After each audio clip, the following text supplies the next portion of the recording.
Do we have to shut that back track?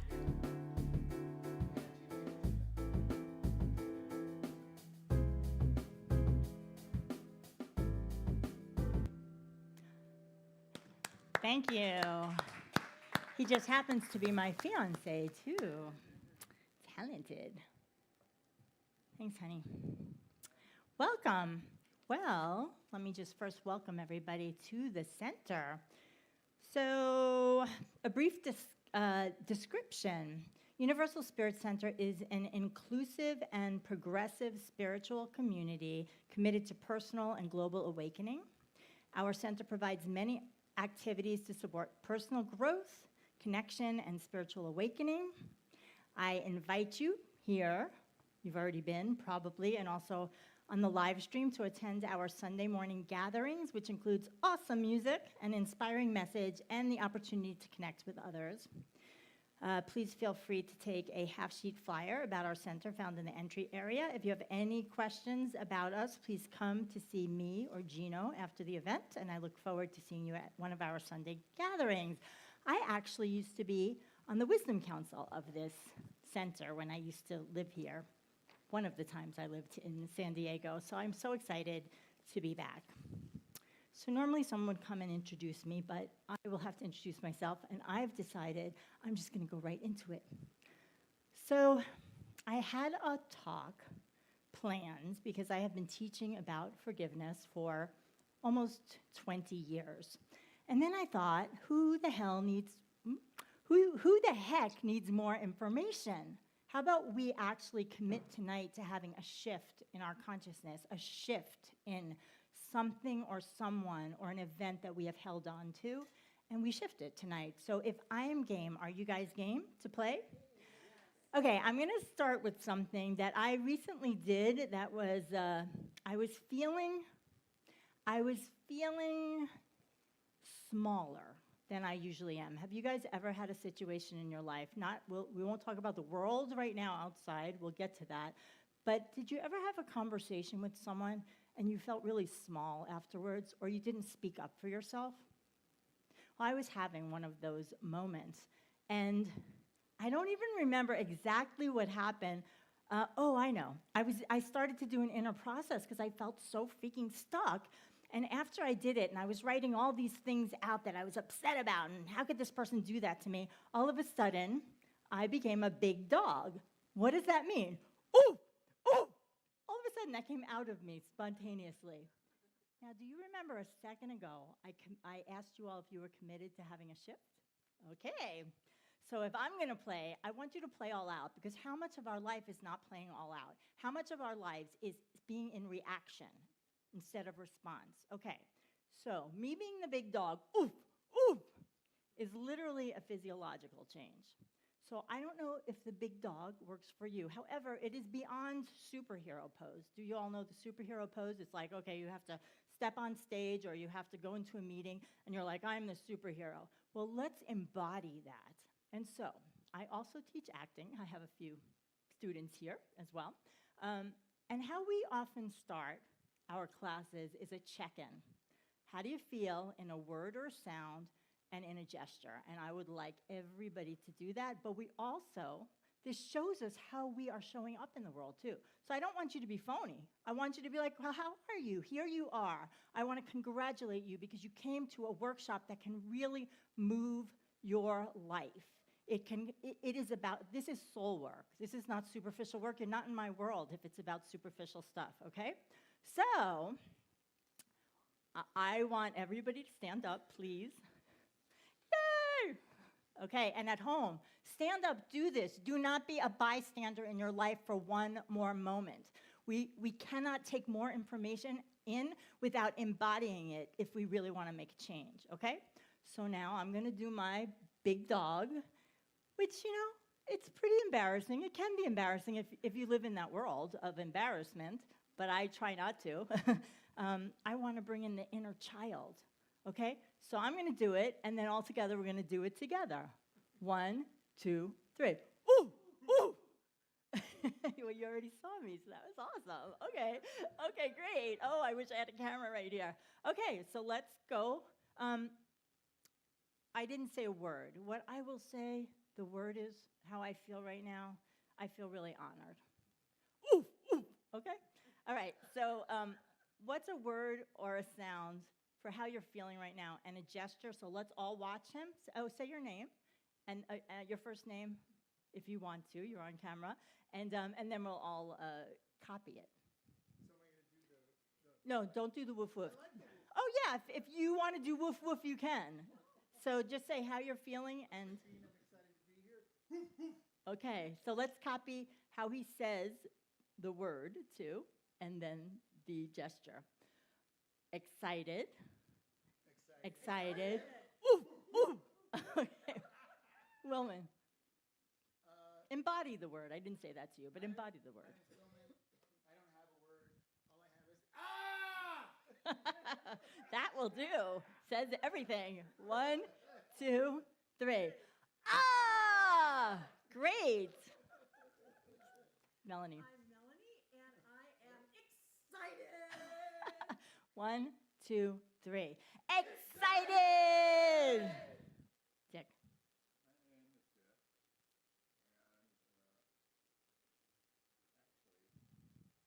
and actually, what I came up with was a sound. Awesome. 1, 2, 3. Meow. Great. Susan. I'm Susan, and I'm feeling wonder. Great. Copy that exactly. Great. 1, 2, 3. Wonder. And that goes on. It's so great. Mariana. I'm Mariana, and I'm feeling sad. 1, 2, 3. Sad. Thank you. I'm Bonnie, and I'm feeling curious. 1, 2, 3. Curious. Meow. Great. Is that Carly? Okay. Thank you. 1, 2, 3. Anxious. Thank you. I'm Megan, and I'm feeling wow. 1, 2, 3. Wow! Great. I'm Alicia, and I'm feeling empowered. 1, 2, 3. Empowered. Thank you. Thank you. Give yourselves a hand. What's so beautiful about that is I like to measure things too. So we also want to measure ourselves at the end of this and see how we're feeling. There's no right or wrong answer there. There is just this is where we are. And what I find is we all embody all of that. And what I also love about it is it can open up your creativity and your mind, because so often we're caught in the same qualities, thinking about the same qualities, thinking that nobody feels like us or everybody is the same as us. So I love that because it opens up possibility. Okay, so I want to move into the victim and the bully. Fun topic. We are, this is forgiveness in a hurting world. And my belief is that, and tell me if you can raise your hands if you believe this too, that the outer world is a reflection of our inner reality. So if the world is hurting, that means we're hurting. And I happen to know, because I have been telling my story on stages for as long as I have been teaching this work, forgiveness and setting healthy boundaries, that people are suffering. And I know this because, I will say, because I know people are watching in the live stream, and not everybody may have been in service when I said it. Well, first let me say, I want to tell you about my family and how I got into forgiveness, but I want to give a little context before I say what happened. My father, I adored. I was definitely Daddy's little girl. He would literally be center, first row in the plays that I did when I was younger. He played ball with me when he wasn't working. He taught me how to drive a Cadillac by putting me on his lap when I was a little girl and helping me steer. He taught me how to drive a gun.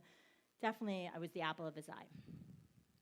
My mom was this like quirky best friend. She was the daredevil. She was the one who, well, I remember she convinced me to go on a helicopter in Hawaii once, and we went over to the part of the island where there was an active volcano, and she convinced the pilot to go around twice, and then she's like, can we go a third time to take pictures? And he's like, no, we'll be out of gas. Like that was my mom.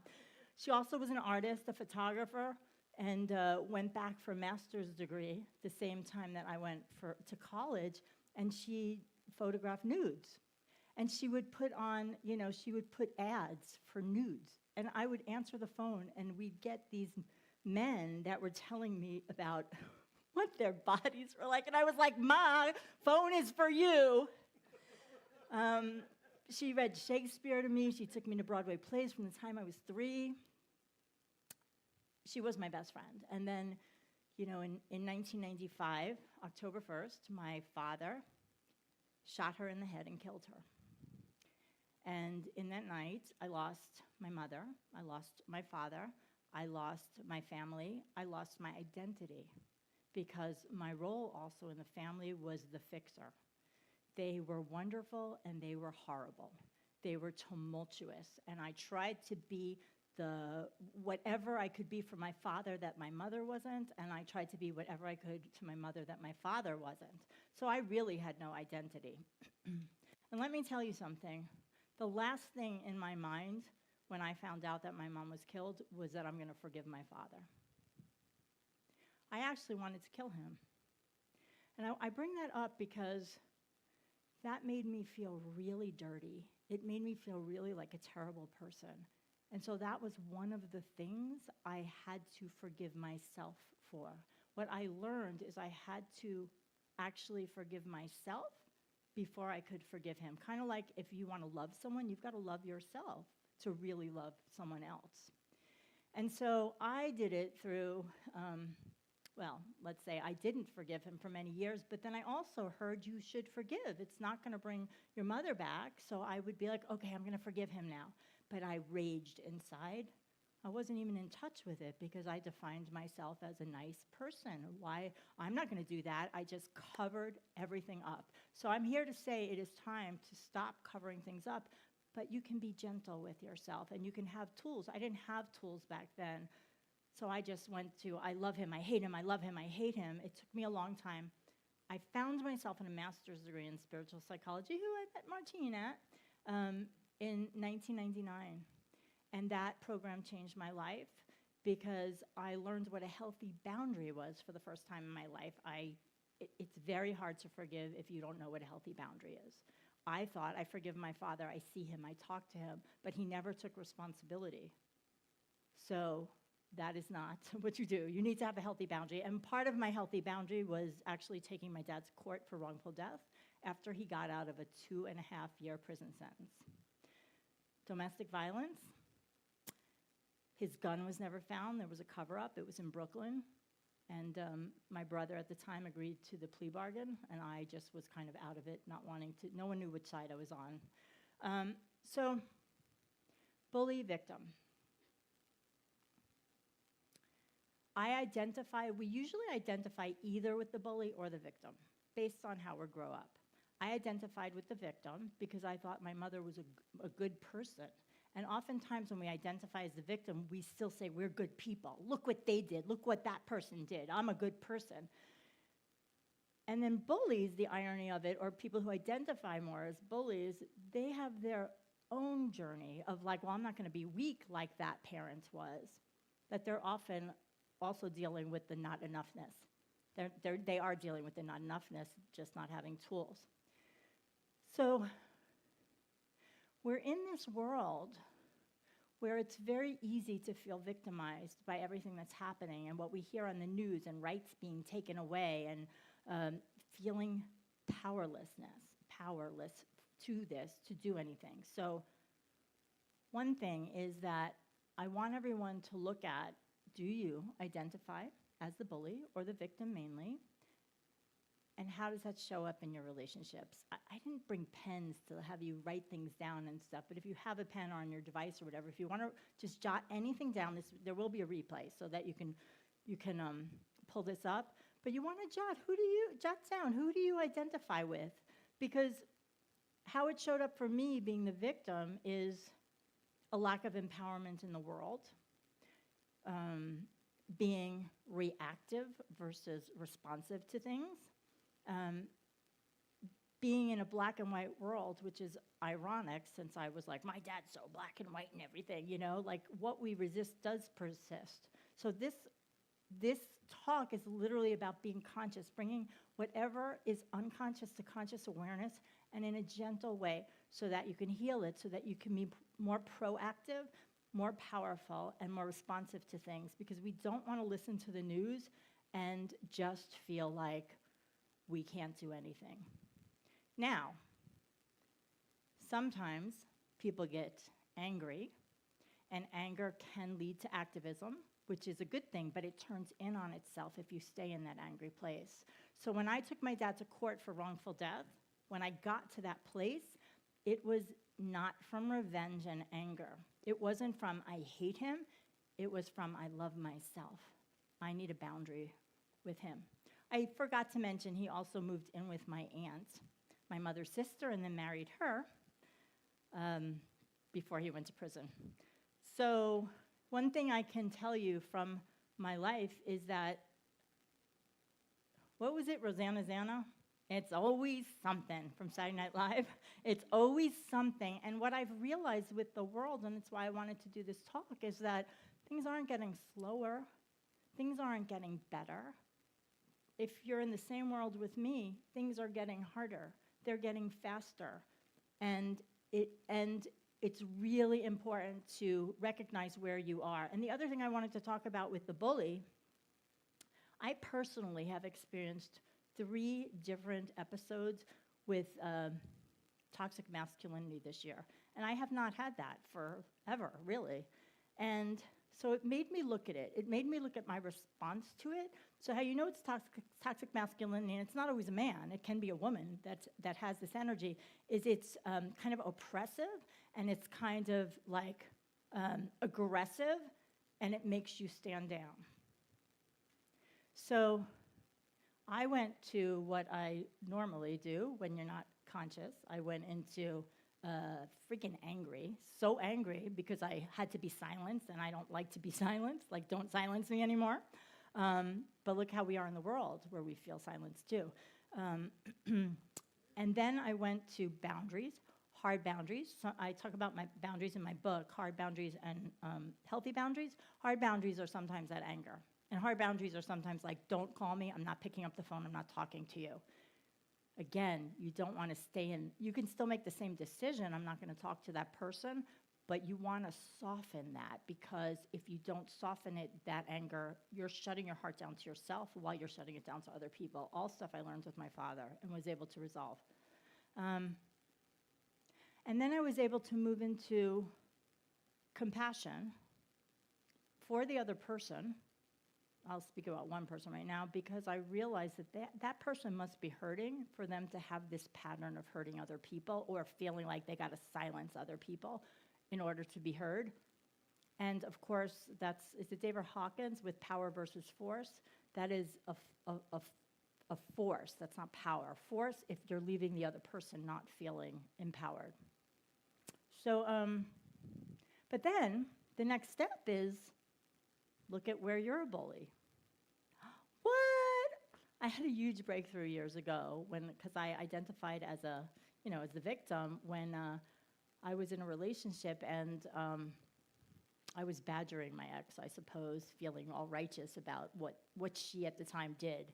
And I remember she said, "You're being a bully." And I didn't even know I identified as a victim, because right, as victims, we're like, I'm not a victim, how you know? And I realized that I identified as a victim, and it completely changed my relationship dynamics with everybody, certainly in my love relationships, because I was like, oh, I can be a bully too. Where have I been a bully in my life? Oftentimes when we identify as a victim, we don't ever see that part. And here's the thing, nobody wants to call themselves a bully or a victim, but we have it all. And if you're not bullying someone else, I am positive you have bullied yourself. I am positive from teaching so many people over the years. So what if today is the line in the sand and you notice when you're doing that, when that voice comes in and you're really angry at yourself for feeling a certain way, for having a certain thought, for not speaking up? What if you could say, I'm actually going to love myself despite the fact that I wanted to say something else. I'm going to love myself even though I hurt somebody else by what I said. I'm totally off my notes. Okay, so hold on. I actually wanted to do one little meditation so that you could get in touch with this. So, yeah, just close your eyes. I invite you to close your eyes.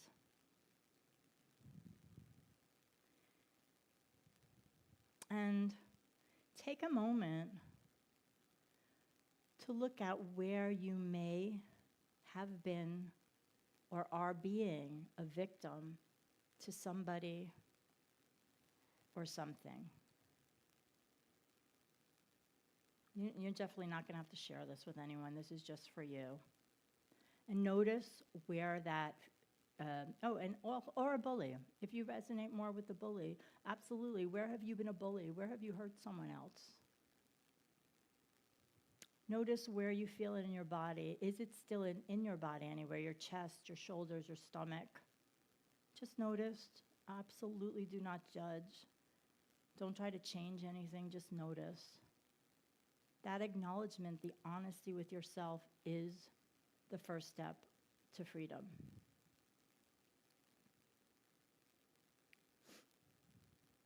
And when you're ready, I guess you can open your eyes. I have these other questions for you. Has it served you in any way? This is really conscious. Has it served you to be a victim? Sometimes it serves you because you set a boundary and you're not with the other person because you don't know how not to have that boundary, how to have that boundary otherwise. Or if you have identified being a bully, what was it about? Was it just trauma from when you were younger and you don't know how to communicate in a certain way when you're triggered? This is about radical compassion for yourself and learning lessons. It's not about, oh, I love myself, I was so horrible, and I'm going to just keep it. It's like, where can you love yourself? Because that is how we create a more peaceful aura, a more peaceful world, by taking these parts and saying, oh, wait, I can love myself. And oftentimes it's about loving yourself the way your mother and father couldn't do it. Like, what about embodying the awakened feminine and the awakened masculine? I've worked with so many clients who have had just, narcissistic parents like my father. One of their parents was. A lot of moms, too. So they didn't learn how to love themselves with that awakened feminine. My mother was very loving with me. Just that total acceptance of yourself, that total acceptance of that part of you that feels anxious or angry or disappointed in yourself or someone else. The other thing I learned is that a lot of people get stuck because they want some kind of resolve or answer from someone else. Like, well, if that person who cheated will just tell me why or say they're sorry, then I'll be okay. That's not how it works because it's an inside job. This is all an inside job. So it's about how can you love yourself? How can you embody those qualities or the awakened masculine that is strong and that can be there for you, unlike maybe your father. Or, for anyone who's been violated, like how can you trust yourself and how can you trust the other sex or whoever violated you? Again, it's about self-trust. Everything is an inside job.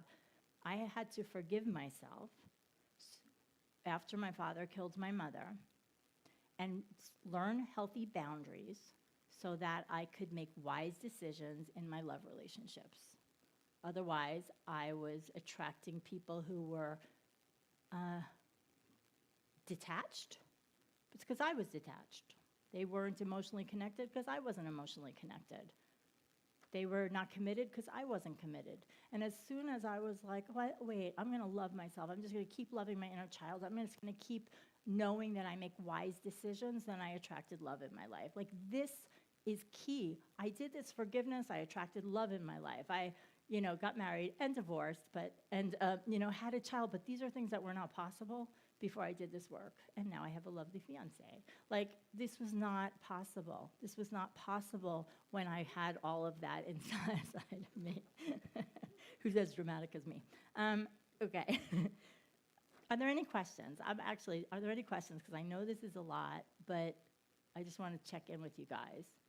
I'm so much like, it's like a talk workshop I want to do, because I want to make sure you get this, and I don't want you leaving with questions. Oh, let me say something on that. I have a book that I'm going to do an exercise from. I'm going to give you a practical exercise to find compassion and stuff. This is my book. My father killed my mother and married my aunt, Forgiving the Unforgivable.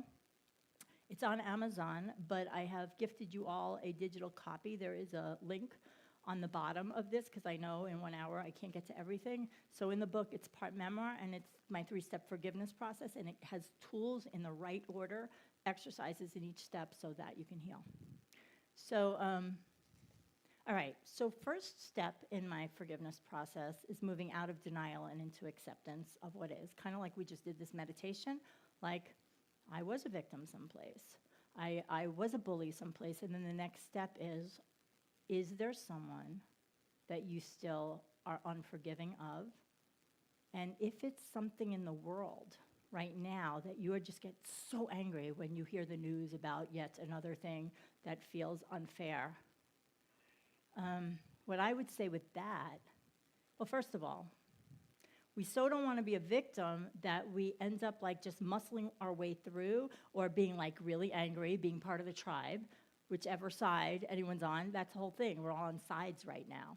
But what I say is go back to your personal story.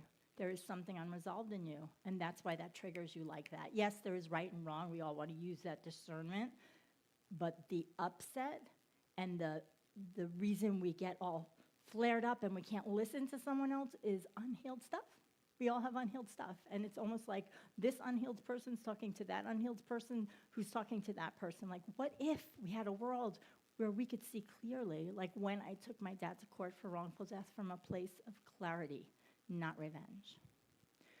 So in the first step in my process, which you'll get in the book, is you actually have to embrace. So this is not for people who are like looping about how terrible the person is or the event is. This is for you if you're like, that happens, but then you're like, it's okay, I'm just gonna move on. I'm just gonna put it over there. I'm not even gonna think about it because it doesn't matter. Like, this is moving out of denial and into acceptance of what is. So for me, it was I did not want to believe that my father killed my mother. He lied. I chose to believe his lie for a while. So I was talking to him. He wasn't answering my questions. He said they were fighting with the gun. It went off, and my mother was dead. But there were 8 hours before the police were called. His gun disappeared. And then years later, when I finally was able to look at everything, when I took him to court, there was no gunpowder on my mother's hands, I found out. But I chose to believe my father's lies because of my history, because he was my father, because I was trained to believe someone who was not up and up. Was not a good character. I was trained, and how many of us are trained like that? I also think that's why the world is like this, because we had aggressive parents who we were like supposed to believe no matter what. So in this stage, though, it's moving out of denial and into acceptance of what is, and it is actually embracing the victim. And if we had more time, I would be having you all kind of start writing. But what the exercise is, and you can do it at home, and I want to get to the 3 steps so that you lift up at the end of this, right? That's always my intention, is write down what a victim you've been. This happened to me, and that happened to me, and that happened to me, and that happened to me, and this person did this. Because if we do not do that, it leaks out in the rest of our lives. It leaks out in our relationships. It leaks out, we have a lack of intimacy. People get sick. People overwork. People have addictions because they don't want to feel that thing that is actually the key to their freedom. Now, I am not a therapist. If you need a therapist, absolutely go to a therapist. A lot of my clients go to therapy, do sound healing, do all kinds of things, and they also work with me. because I trust you to know what you need for you. I'm a coach, but I'm not a therapist, and I want to make sure you take care of yourselves, because this can bring stuff up, because I also believe we put things to the side because we don't know how to handle it, right? But the book is a good start for you guys. So that's, in that stage, you actually embrace it so it stops leaking out anywhere in your life, right? The second step, let me see if I want to do the, oh yeah, okay. The second step, so a lot of people get stuck in that one. That you should not get stuck in it. It's different time frames, though. Depends what you're going through and if you're going through it currently and stuff like that. Second step is giving up your need to be right. After you're like a victim and you're angry, and I will tell you, if you're doing this exercise right and you're journaling, it's like, I freaking hate this person. Like, you're putting everything into it. This is not a time to play small, people. This is a time to take your lives. Do what you can in your life. Make a difference. You cannot make the difference you're here to make if you are playing small. And you're allowed to do that. You are the loving part. You are the loving parent. So you do that fully. And then step 2 is giving up your need to be right. Because if you don't get to that, then you're just staying in the loop of how bad someone is and you're disempowered. All my work is about how are you empowered? You must give up your need to be right. So I'm going to give you one exercise that is from the book because it's a powerful one. And most of the forgiveness work and setting healthy boundary work that I do, it all comes on the heels of, is that not the right expression, of that master's we did in spiritual psychology. Proven to work. And then I applied it to my life. One of the ways I was able to find compassion for my father was through writing, was through journaling and getting in touch with my upsets. And then also, because I have a one-person show I've toured the world with, my Brooklyn Hamlet, inhabiting the character of my father actually healed me so much, because as an actor, a good actor, you cannot play yourself as a villain. And so I had to look at my father beyond this act he did. And it was so healing for me. I cannot begin to tell you. That's why I continue to teach this work of inhabiting. It's beyond writing. And then there's this. And it's really important to have compassion for the other person. You don't have to, so let me just qualify that. You don't have to. And specifically, if this is something that happened to you when you were a child, that no child should have to go through, don't even use that. You don't have to use this. You can stay however you feel and not have compassion for the person. Like, it's up to you. I never tell anyone they have to forgive. However, when I say forgive, I don't mean condone. I mean literally letting go of the anger, the upset, the shame, the guilt that you have in yourself. So in that context, everyone could be forgiven, right? But in case that sometimes trips people up. Okay. So there's an exercise I give in the book about working with several different people that have upset you, have hurt you or hurt someone you love. I mean, I've worked with people whose husbands have, molested their children, right? There's serious stuff. I know there's serious stuff in this room. There's serious stuff in people's who are watching this, and I just invite you to love yourself through this. I'm just so honored that I get to hear the truth because I'm so forthright with my stuff. Okay, so choose one person from the exercise you'll do in this book, and I guess people online, for the live stream, you can reach out to me, Facebook, Brenda Adleman, that's the easiest way. Okay. Choose either the person that you guys can close your eyes for a second. Yeah, let's hear how it goes. I'll get you started on this. Choose one person that you either have the most judgment against, or if that's too hard for you, take care of yourself and don't do that. But that person that keeps coming up or is so hidden that is coming up now, and imagine that you are living in their shoes. Get a clear picture of that person in your mind. So you're going to ask yourself these questions and answer as if you're them in the first person. Everyone breathe. Take a moment to breathe. So ask this person, as you, how was your upbringing? So, for example, and I give I give examples of this in the book. If I were to ask my brother this, how was your upbringing? And I know because I lived in that house, I might say, it was really hard growing up in a household where my stepfather hated me. This is real stuff. This is your life. Use your imagination to believe that you live their life. And again, choose someone who you know, like you know in your soul, this will help you.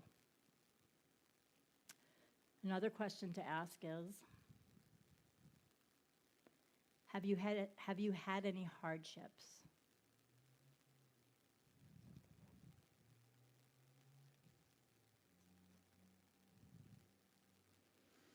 Breathe.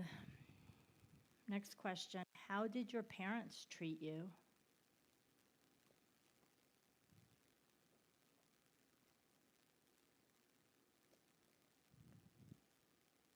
Taking a moment. And then, of course, you can jot down answers later. Number 4, this is to that person. You're answering as them. Were you taught the skills of self-love and personal responsibility?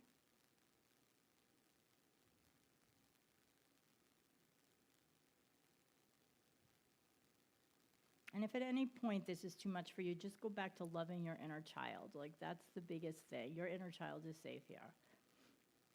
If you're in this exercise, the next question is to this person, this that you're answering as, what is your typical day like?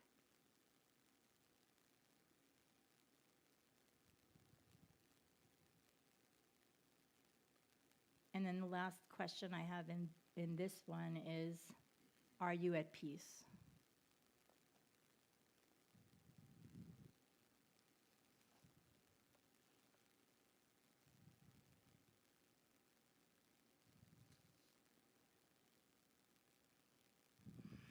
And then when you're ready, you can open your eyes, take a nice deep breath. If you want to jot anything down, if you had any insights from that, do that so that you can remember this, remember something you might have just learned.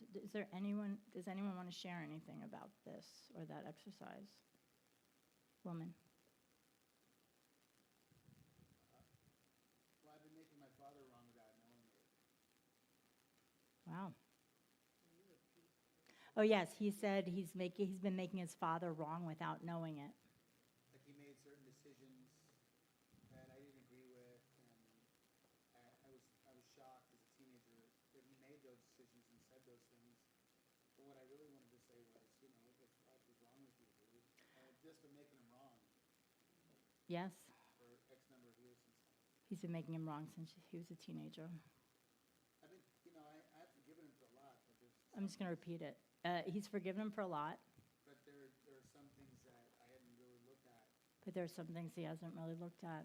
Good. That I'm living my life in a way that makes me right and him wrong, but it's not really serving anybody. He's living his life in a way that makes him right and his father wrong, but it's not serving anyone.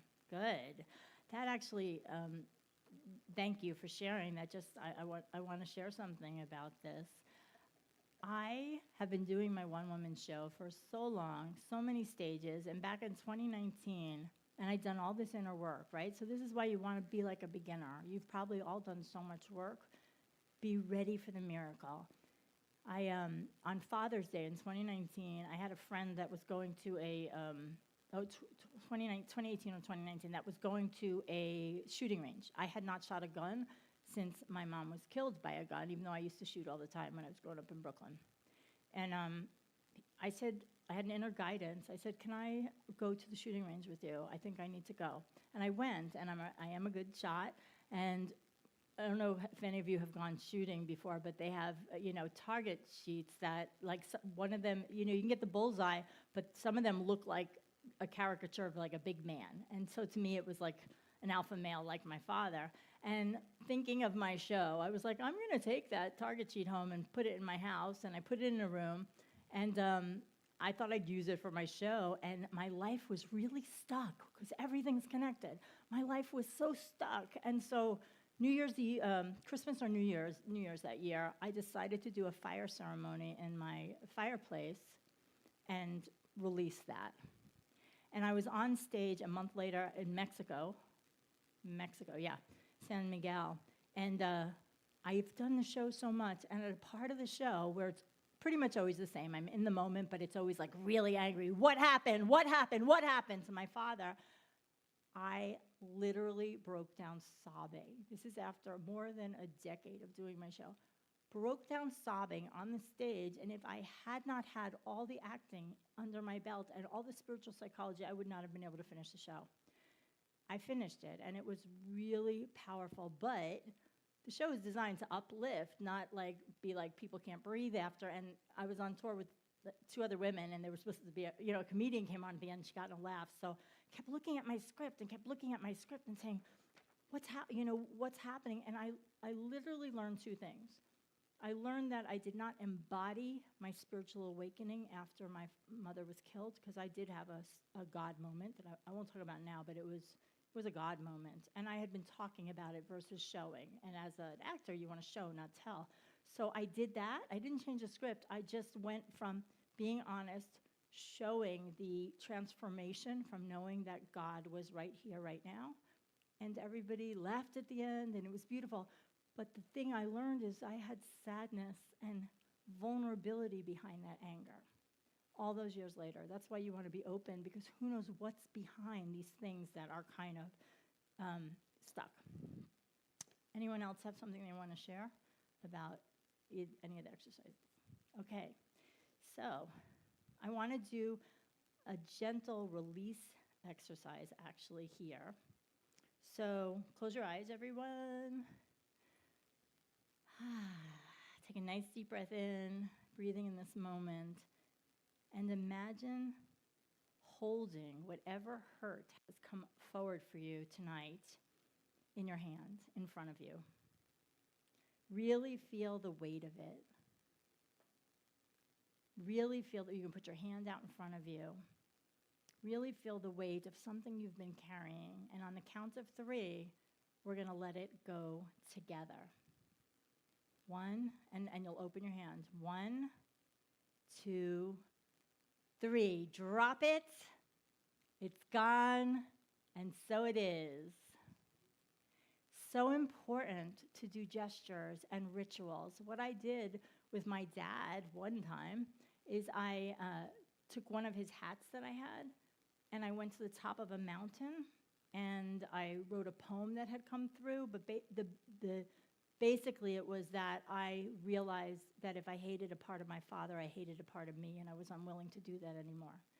I threw the hat over the mountain, and I literally felt free, like something was unlocked. So you might want to think about what is a ritual that you could do that would free you from this person and this thing.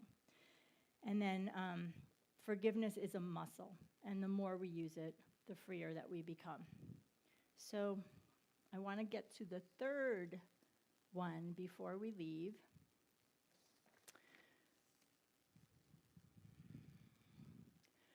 So giving up your need to be right is a big one.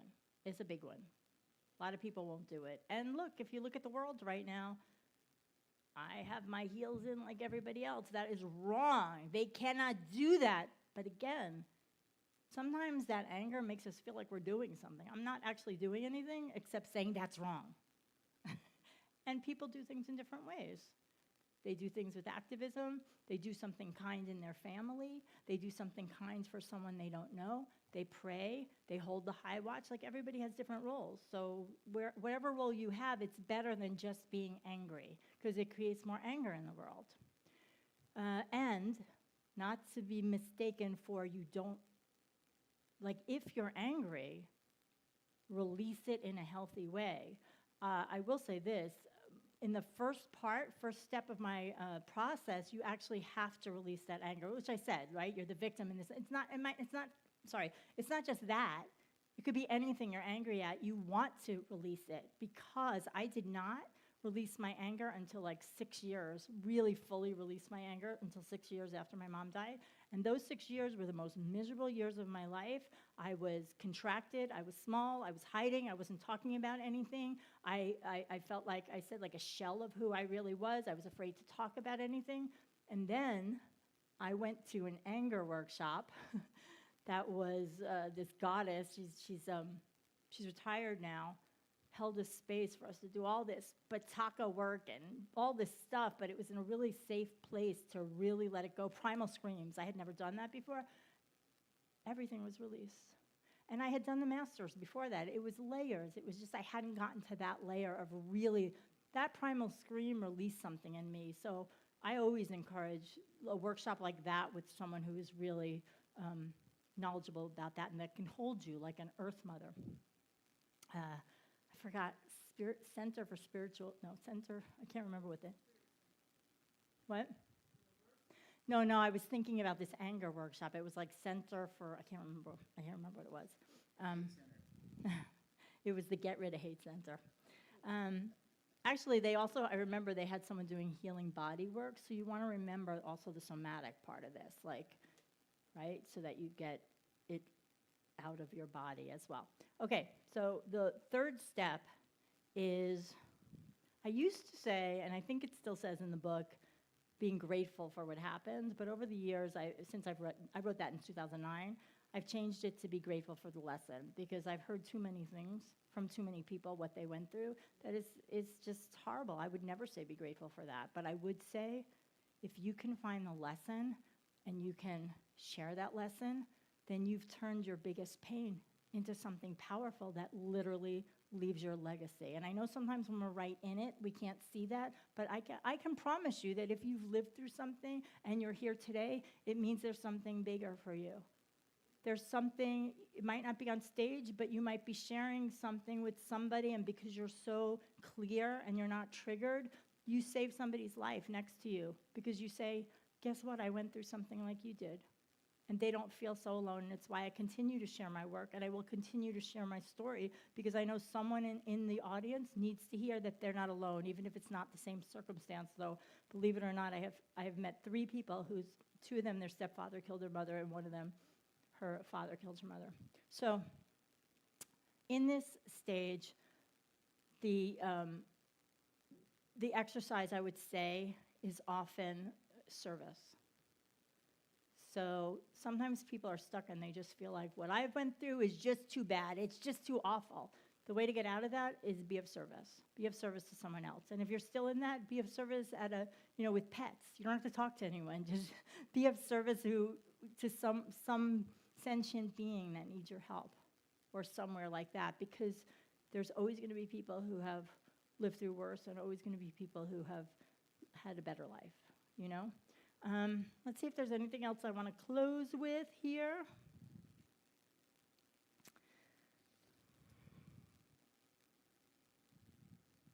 I think what I'd like to do, actually, is go around and just share one thing that you're either grateful for.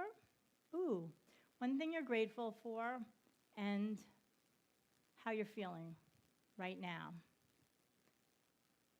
Or one thing you learned. I'd love to know that too. One thing you learned about yourself. Gratitude, one thing you learned about yourself, and that word and gesture that we did in the beginning, that we can all kind of get back into our bodies and practice that. Let's go from the back to the front. I forgot your name. Alicia.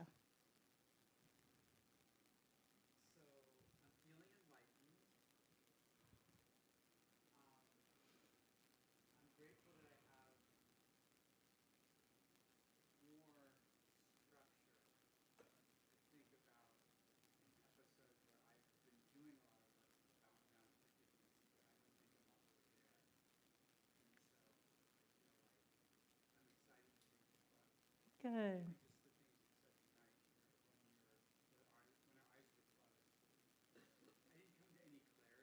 Okay.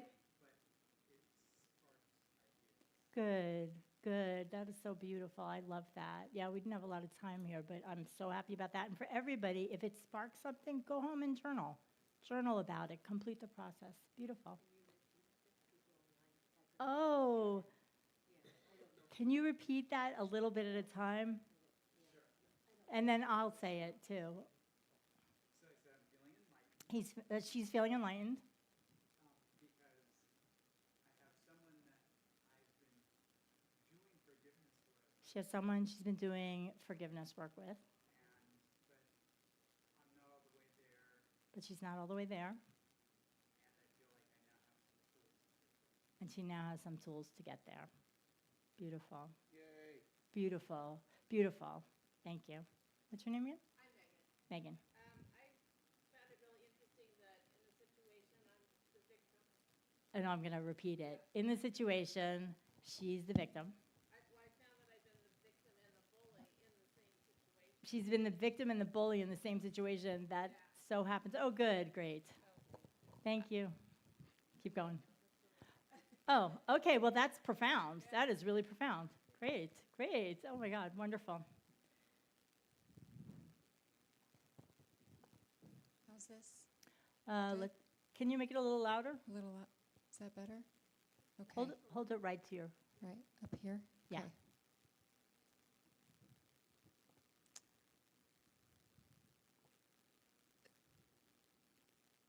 This was a good reminder where I've been really on boundaries in a situation and forgetting that forgiveness helps to soften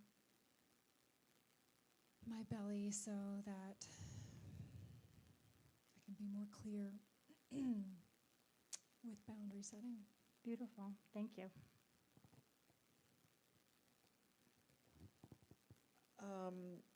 I really appreciated the gratitude for the lessons part. A few days ago, someone said to me, I had some regrets that I was talking about, and he said, what were the blessings that you got from those things that you didn't do, So I really appreciated hearing that again. And also, I really liked the encouragement to journal, write about these things, write them out, because I feel like I've been being pushed to journal more. And Take this as your sign. Yes. Good. Thank you. So much changed for me when I got out of my head. I kept thinking I'll just do it in my head, and when I started, my whole one-person show came out of it, but all the healing, great. Can you hear me? We can. All right. So one thing I'm grateful for is my health. Absolutely, health is wealth. And then the two things I learned too was, Bonnie, what you said is just being grateful for the lessons, and then how I've been a victim and a bully in several situations. I thought I was only the victim, but Yay. I learned that I was a bully too. Just kind of making myself right, and they're wrong. Right. That's so powerful. So thank you. You're welcome. It's really powerful when we don't have to hide because we have that bully in us, or hide because we can't be a victim. Everyone is all of it. We can just love those parts. That's beautiful. And then we can make different choices when we realize that. Well, having worked with you for the last few years, being here this evening affirmed that I have done the work, and I'm at peace with my father. And in fact, the play that we're going to be doing here, the Laramie Project, my father was a victim of a hate crime because he was gay.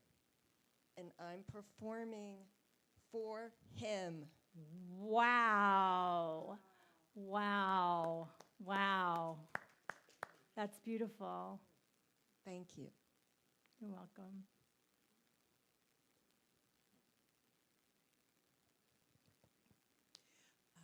One of the things that I appreciated about tonight was the getting into the life of the person that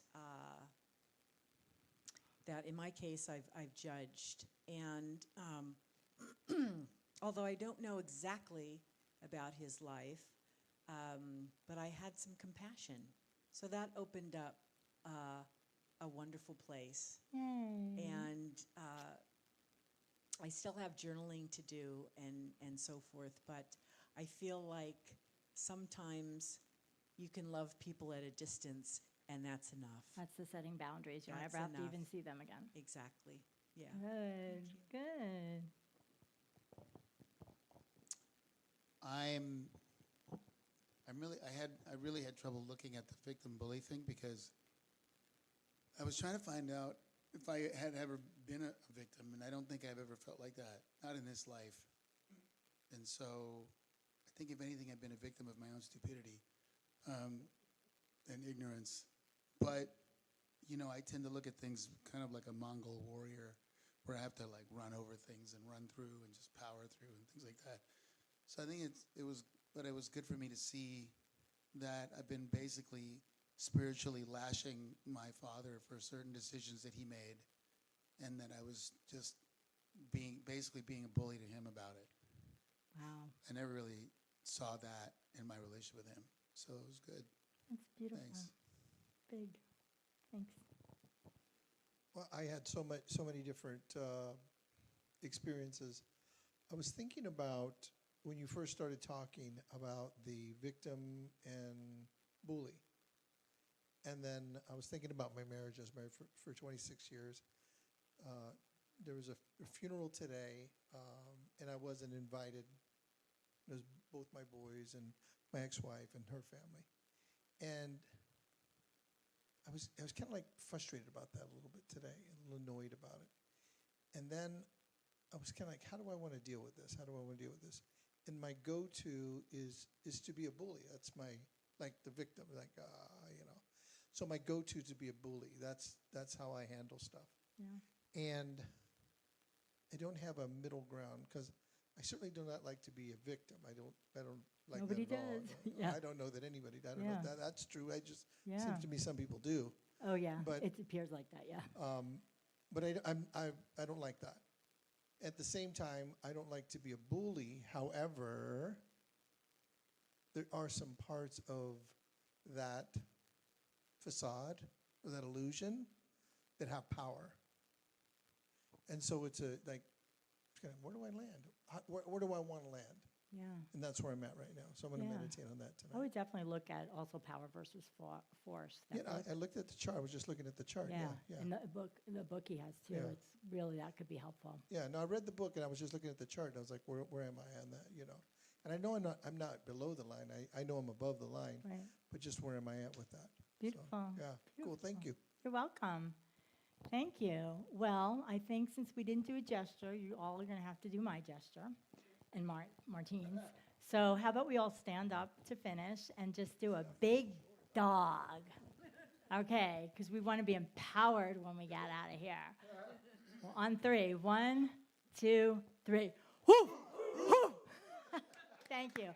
Okay, this is Universal Spirit Center. I do take hugs, and also if you, I have you can give me your phone number or your email if you don't want to do it on your own to get the book, and you can also reach out to me on Facebook if you have any questions. I would love to give you some guidance if you have questions on any of the exercises in there. Thank you, everybody. Oh, I think there is a donation thing. There is, thank you. There is a donation thing, so it helps the church and it helps me with my ministry as well. So there is, it's at the back. Oh, okay. I appreciate that, and Universal Spirit Center appreciates that, and I appreciate you, Martine, for mentioning that. Thank you. Is there anything else you need to mention? Okay. Thanks, everybody.